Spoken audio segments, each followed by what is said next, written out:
Sasa hebu niseme kidogo kwenye hili la katiba. La kwanza,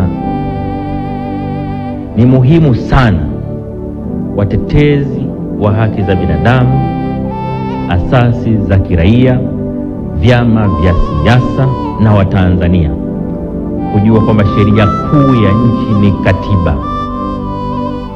Sheria kuu ya nchi ni katiba. Majaribio ya kupata katiba mpya yamekuwepo kwa zaidi ya miaka 40. Lakini vuguvugu la kuitafuta katiba mpya limedumu likiwa kubwa tangu mwaka 92 baada ya kuanzishwa vyama vingi. Kwenye serikali ya awamu ya 4 ulianza mjadala wa katiba, tukaweka na bunge la katiba, tulipiga hatua kidogo, alafu tukaenda tukakwama mahali.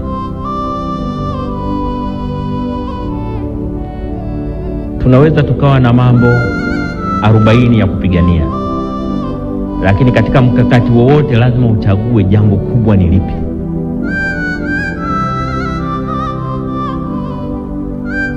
Kwa mfano sasa hivi ukisikiliza madai mengi ya watu mbalimbali, unakuta wamepanga mambo 10 kwa pamoja. Ushindi vita ya mambo 10. Lazima uchague kubwa linaloweza kuyabeba mengine yote ni lipi. Na katika utawala bora katika nchi, kitu kinachoweza kubeba mengine yote ni katiba.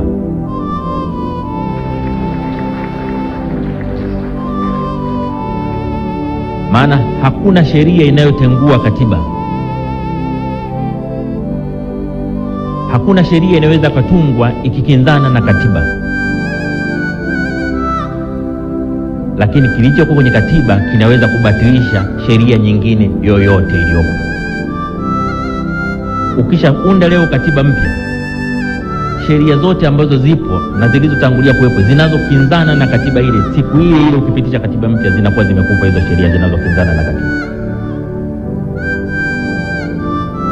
Ndio maana kama nina kitu cha kuwaambia Watanzania, ningewaambiwa hebu makamu wa rais waambie Watanzania jambo moja tu. Wakisema kuna jambo la kuwaambia Watanzania moja tu, unapewa nafasi ya mwisho, sema moja, nitasema pambaneni mpate katiba mpya.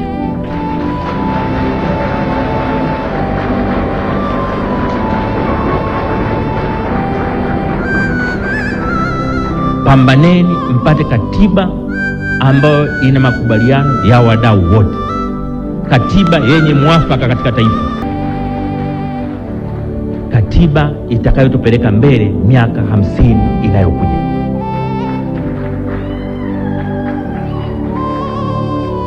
Katiba ambayo kila Mtanzania popote alipo atajisikia fahari kujitambulisha, mimi natoka Tanzania.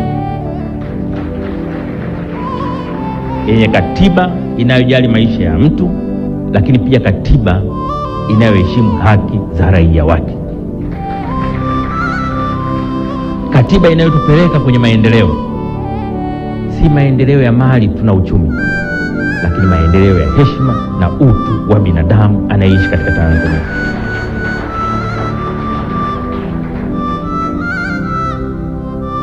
Ili uwe na hakika ya kupata katiba mpya, moja ya mambo ambayo ni muhimu sana, mambo ambayo ni muhimu sana ni utashi wa kupata katiba wa rais aliyoko madarakani.